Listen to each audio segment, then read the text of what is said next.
ಇದೇನು ಭಾಷಣ ಮಾಡುವಂತ ಸಭೆ ಅಲ್ಲ ಅಂತ ಇದಕ್ಕೆ ಪ್ರಮುಖವಾಗಿ ಸಮಯ ಹೆಚ್ಚಿಕೊಡ್ಬೇಕು, ಮಾತು ಕಡಿಮೆ ಆಗ್ಬೇಕು. ಆ ದೃಷ್ಟಿಯಿಂದ ನಾನು ಹೆಚ್ಚಿಗೆ ಏನು ಮಾತಾಡಲ್ಲ. ಪ್ರಮುಖವಾಗಿ ಈಗ ತಾನೇ ನಮ್ಮ ರಾಷ್ಟ್ರೀಯ ಸಂಘಟನಾ ಪ್ರಧಾನ ಕಾರ್ಯದರ್ಶಿ ಆದಂತಹ ಸಂತೋಷ್ ಜಿ ಅವರು ಸಭೆಯನ್ನ ತೆಗೆದುಕೊಂಡಿದ್ರು. ನಮ್ಮೆಲ್ಲರಿಗೂ ಅಧ್ಯಕ್ಷರು ಕೂಡ ಸಭೆಯಲ್ಲಿ ನಾವು ಎಲ್ಲ ಕೂಡ ಭಾಗಿಯಾಗಿದ್ರಿ. ಈ ಬಾರಿ ನಮ್ಗೆ ಎಷ್ಟು ವೋಟ್ ಬಿದ್ದಿದೆಯೋ ಅದರಲ್ಲಿ 75% ಜನನ ನಾವು ಮೆಂಬರ್ಶಿಪ್ ಮಾಡಬೇಕು ಅನ್ನೋ ಒಂದು ಟಾರ್ಗೆಟ್. ಈಗಾಗಲೇ ಸನ್ಮಾನ್ಯ ನಾರಾಯಣ ಸ್ವಾಮಿ ಅವರು ಹೇಳಿದ್ದಾರೆ, ಅಂದರೆ ಪ್ರಪಂಚದಲ್ಲೇ ನಮ್ದು ದೊಡ್ಡ ಒಂದು ಮೆಂಬರ್ಶಿಪ್ ಇರುವಂತ ಪಾರ್ಟಿ ನಮ್ದು. ನಮಗೂ ಕಾಂಗ್ರೆಸ್ ಅವ್ರಿಗೂ ಡಿಫರೆನ್ಸ್ ಏನು ಅಂತ ಹೇಳಿದ್ರೆ, ಕಾಂಗ್ರೆಸ್ ಪಾರ್ಟಿ ಮೆಂಬರ್ಶಿಪ್ ಮೇಲೆ ಅವರ ಪಾರ್ಟಿಯನ್ನ ಅವ್ರು ಬೆಳೆಸಲ್ಲ. ಅವ್ರಿಗೆ ಎಷ್ಟು ಜನ ಮೆಂಬರ್ ಆಗಿದ್ದಾರೆ ಅನ್ನೋದು ಇಂಪಾರ್ಟೆಂಟ್ ಅಲ್ಲ, ಅವ್ರಿಗೆ ಆ ಕುಟುಂಬ ಇದೆಯಾ ಅನ್ನೋದು ಇಂಪಾರ್ಟೆಂಟು. ಇಂದಿರಾ ಗಾಂಧಿ ಇದ್ದಾರ, ರಾಜೀವ್ ಗಾಂಧಿ ಇದ್ದಾರ, ರಾಹುಲ್ ಗಾಂಧಿ ಇದ್ದಾರ, ಸೋನಿಯಾ ಗಾಂಧಿ ಇದ್ದಾರ, ಹೌದು ಅದು ಇಂಪಾರ್ಟೆಂಟು. ಅಂದ್ರೆ ಅವ್ರಿದ್ರೆ ಆ ಪಾರ್ಟಿ ಇರುತ್ತೆ. ಒಂದ್ಸರಿ ನೋಡಿ, ರಾಹುಲ್ ಗಾಂಧಿ ಅಂದ್ರೆ ಏನೋ ಅವ್ರಿಗೆ ಮನ್ಸಿಗೆ ಬೇಜಾರಾಗಿ ದೇಶ ಬಿಟ್ಟು ಹೊರಟೋದ್ರು ಅಂತ ಇಟ್ಕೊಳ್ಳಿ ಇಟಲಿಗೆ, ಆ ಪಾರ್ಟಿ ಕತೆ ಏನು? ಪಾರ್ಟಿನೇ ಇರಲ್ಲ. ನಮ್ದಂಗಲ್ಲ. ದೀನ್ ದಯಾಳ್ ಉಪಾಧ್ಯಾಯದಿಂದ ಹಿಡಿದು ಇವತ್ತವರೆಗೂ ಅಟಲ್ ಬಿಹಾರಿ ವಾಜಪೇಯಿ, ಲಾಲ್ ಕೃಷ್ಣ ಅದ್ವಾನಿ ಅವರು, ಈಗ ಮುರಳಿ ಮನೋಹರ್ ಜೋಶಿ ಅವರಿಂದ ಹಿಡಿದು ಇವತ್ತಿನವರೆಗೂ ಮೋದಿವರೆಗೂ ಎಲ್ಲರೂ ಕೂಡ ಯಾರು ಇರ್ಲಿ ಯಾರು ಇದ್ದಾವಾಗ್ಲಿ ನಮ್ಮ ಪಾರ್ಟಿ ಬೆಳ್ಕೊಂಡು ಬಂದಿದೆ. ಯಾಕೆ ಅಂದ್ರೆ ನಮ್ದು ಕಾರ್ಯಕರ್ತರ ಪಾರ್ಟಿ. ಕಾರ್ಯಕರ್ತ ಇದ್ರೆ ಬಿಜೆಪಿ ಇರುತ್ತೆ. ಕಾಂಗ್ರೆಸ್ಗೆ ಹಂಗಲ್ಲ, ಲೀಡರ್ ಇದ್ರೆ ಪಾರ್ಟಿ ಇರುತ್ತೆ. ನಮಗೂ ಅದಕ್ಕೂ ಡಿಫರೆನ್ಸ್ ಏನು ಅಂದ್ರೆ, ಆ ಪಾರ್ಟಿ ಲೀಡರ್ ಇದ್ರೆ ಪಾರ್ಟಿ ಇರುತ್ತೆ, ನಮ್ದು ಕಾರ್ಯಕರ್ತ ಇದ್ರೆ ಬಿಜೆಪಿ ಇರುತ್ತೆ. ಅದು ನಮ್ಮ ಸ್ಪೆಷಾಲಿಟಿ ಇರುವಂತದ್ದು. ಅದರಿಂದ ನಮ್ಮ ರಾಷ್ಟ್ರೀಯ ಅಧ್ಯಕ್ಷರು ಕಾರ್ಯಕರ್ತರನ್ನ, ಪಕ್ಷದ ಮೆಂಬರ್ಶಿಪ್ ಅನ್ನ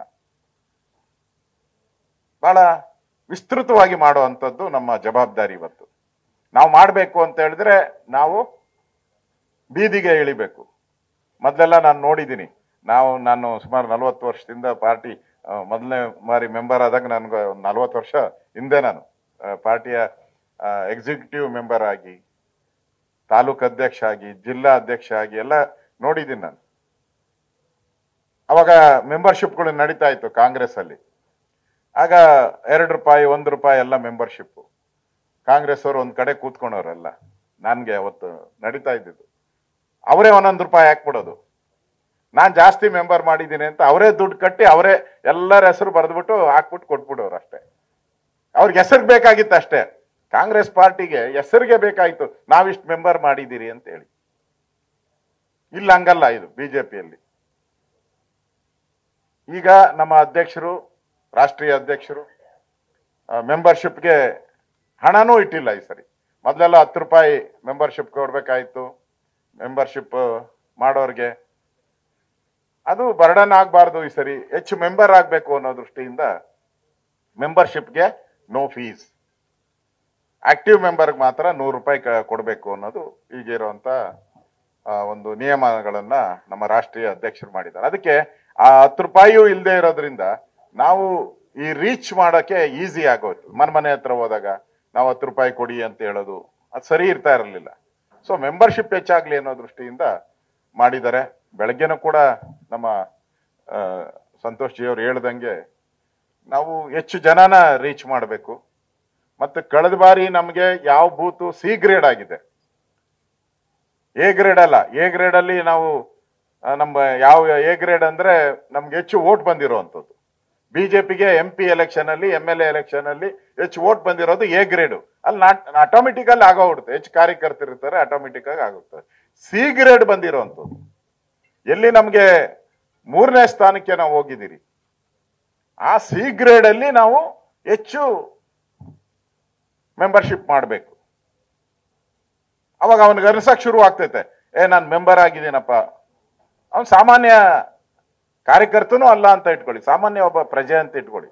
ಅವನಿಗೆ ಅನ್ಸಕ್ ನಾನು ಬಿಜೆಪಿ ಮೆಂಬರ್ ಆಗಿದ್ದೀನಿ, ಇನ್ ಮುಂದೆ ನಾನು ಬಿಜೆಪಿ ಯಾವುದೇ ಟಿವಿಯಲ್ಲಿ ಬಂದ್ರು ಕೂಡ ಬಿಜೆಪಿದು ನೋಡ್ಬೇಕು ಅಂತ ಅನ್ಸುತ್ತೆ. ಬಿಜೆಪಿ ವಿಚಾರ ಬಂದಾಗ ಎಲ್ಲಾನು ಮಾತಾಡ್ಬೇಕಾದ್ರೆ ಹೋಟ್ಲ್ ಹತ್ರ ಅಂಗಡಿ ಹತ್ರ ನಾನು ಬಿಜೆಪಿ ಪರವಾಗಿ ಮಾತಾಡ್ಬೇಕಂದ್ರೆ ನಾನು ಮೆಂಬರ್ ಆಗಿದ್ದೀನಿ ಅಂತ ಅವನ ಮನಸ್ಸಲ್ಲಿ ಬರಕ್ ಶುರು ಆಗ್ಬಿಡ್ತದೆ.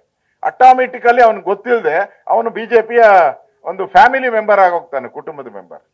ಅದರಿಂದ ಬಿಜೆಪಿಯ ಈ ಮೆಂಬರ್ಶಿಪ್ ಬಹಳ ಇಂಪಾರ್ಟೆಂಟ್ ಅಂತ ಅನ್ಸುತ್ತೆ. ಅದಕ್ಕೋಸ್ಕರ ನಾನು ನಿಮ್ಮಲ್ಲಿ ವಿನಂತಿ ಮಾಡುವಂಥದ್ದು, ಪ್ರತಿ ಬೂತಲ್ಲೂ ಕೂಡ ನಾವೆಲ್ಲೋ ತಾಲೂಕ್ ಲೆವೆಲಲ್ಲಿ, ವಾರ್ಡ್ ಲೆವೆಲಲ್ಲಿ ನಾವು ಈ ಅಭಿಯಾನವನ್ನ ಮಾಡಿದ್ರೆ ನಮ್ದು ರೀಚ್ ಆಗಲ್ಲ. ನಾವು ರೀಚ್ ಆಗ್ಬೇಕಾದ್ರೆ ನಾವು ಪೇಜ್ ಪ್ರಮುಖ ಹೋಗ್ಬೇಕು, ಬೂತು ಅಲ್ಲ. ಪೇಜ್ ಇರ್ತೈತಲ್ಲ, ಪೇಜ್ಗೆ ಪ್ರಮುಖಗೆ ಹೋದ್ರೆ ನಾವು ಈ 75% ಅಚೀವ್ಮೆಂಟ್ನ ಮಾಡಕ್ಕೆ ಸಾಧ್ಯ ಆಗ್ತೈತೆ. ಆ ತರ ಶಕ್ತಿ ಇರ್ತಕ್ಕಂಥವ್ರು ತಾವು ಇವತ್ತು ಈ ಸಭೆಗೆ ಬಂದಿರೋರೆಲ್ಲರೂ ಕೂಡ ಆ ತರ ಶಕ್ತಿ ಇರ್ತಕ್ಕಂಥವ್ರು, ಆ ತರ ಅನುಭವ ಇರ್ತಕ್ಕಂಥವ್ರು, 16 ವರ್ಷಗಳ ಕಾಲ ಬಿಜೆಪಿಯಲ್ಲಿ ಕೆಲಸ ಮಾಡಿ ಪ್ರತಿಯೊಂದು ಅನುಭವ ಇರ್ತಕ್ಕಂಥದ್ದು. ಮೆಂಬರ್ಶಿಪ್ ಯಾಕೆ ಮಾಡಬೇಕು ಅನ್ನೋದ್ರ ಬಗ್ಗೆ ನಿಮ್ಗೇನು ನಾವೇನು ಹೇಳ್ಕೊಡ್ಬೇಕಾಗಿಲ್ಲ. ನಮಗಿಂತ ಜಾಸ್ತಿ ಅನುಭವ, ಜಾಸ್ತಿ ಎಕ್ಸ್ಪೀರಿಯನ್ಸ್ ಇರ್ತಕ್ಕಂಥ ಕಾರ್ಯಕರ್ತರು ತಾವೆಲ್ಲ ಇಲ್ಲ ಬಂದಿದ್ದೀರಾ. ಸೊ ಮೆಂಬರ್ಶಿಪ್ ಅನ್ನೋದು ನಮ್ಮ ಜೀವಾಳ, ಬಿಜೆಪಿಯ ಜೀವಾಳ. ಜೀವ ಅಂತ ಹೇಳಿದ್ರೆ ಜೀವ ಎಲ್ಲಿದೆ? ಅದೇ ಹಿಂದೆ ಕಥೆಗಳು ಹೇಳ್ತಾ ಇದ್ರಲ್ಲ, ಅದು ಕತೆ ಪುಸ್ತಕ, ಚಂದಮಾಮ ಪುಸ್ತಕಗಳಲ್ಲೆಲ್ಲ ಆ ಕತೆ ಹೇಳ್ತಾ ಇದ್ರು. ಜೀವ ಎಲ್ಲಿದೆ ಅಂದ್ರೆ 7 ಸಮುದ್ರದ ಆಚೆ ಯಾವುದೋ ಒಂದು ಗುಹೆಯಲ್ಲಿದೆ ಅಂತ. ಹಂಗಲ್ಲ, ಬಿಜೆಪಿಯ ಜೀವ ಎಲ್ಲಿದೆ ಅಂತ ಹೇಳಿದ್ರೆ ಕಾರ್ಯಕರ್ತರಲ್ಲಿದೆ. ಅದರಿಂದ ಈ ಕಾರ್ಯಕರ್ತರು ನಮ್ಮ ಪಾರ್ಟಿಯ ಜೀವ. ಆ ಜೀವದ ಮತ್ತಷ್ಟು ದೊಡ್ಡ ಒಂದು ಸಂಖ್ಯೆಯಲ್ಲಿ ಮಾಡುವಂತ ಒಂದು ಅಭಿಯಾನವನ್ನ ನಮ್ಮ ರಾಜ್ಯದ ಅಧ್ಯಕ್ಷರು ಇವತ್ತು ಉದ್ಘಾಟನೆ ಮಾಡೋ ಮುಖಾಂತರ ಘೋಷಣೆ ಮಾಡಿದ್ದಾರೆ. ನಾವು ಕೂಡ ಇದರಲ್ಲಿ ಎಲ್ಲರೂ ಭಾಗಿಯಾಗಿ ಕೆಲಸ ಮಾಡೋಣ. ಒಟ್ಟಾರೆ ಕರ್ನಾಟಕ ದೇಶದಲ್ಲೇ ಒಂದು ಮಾದರಿ ಆಗುವಂತ ರೀತಿಯಲ್ಲಿ ನಾವೆಲ್ಲರೂ ಮಾಡೋಣ ಅನ್ನೋ ಮಾತನ್ನು ಹೇಳಿ ನಾನು ಮಾತನ್ನು ಮುಗಿಸ್ತಾ ಇದ್ದೀನಿ. ಧನ್ಯವಾದಗಳು. ಜೈ ಹಿಂದ್, ಜೈ ಕರ್ನಾಟಕ. ನ್ಯೂಸ್ ಫಸ್ಟ್, ನಿರ್ಭೀತಿಯಿಂದ ನಿಮ್ಮ ಪರವಾಗಿ.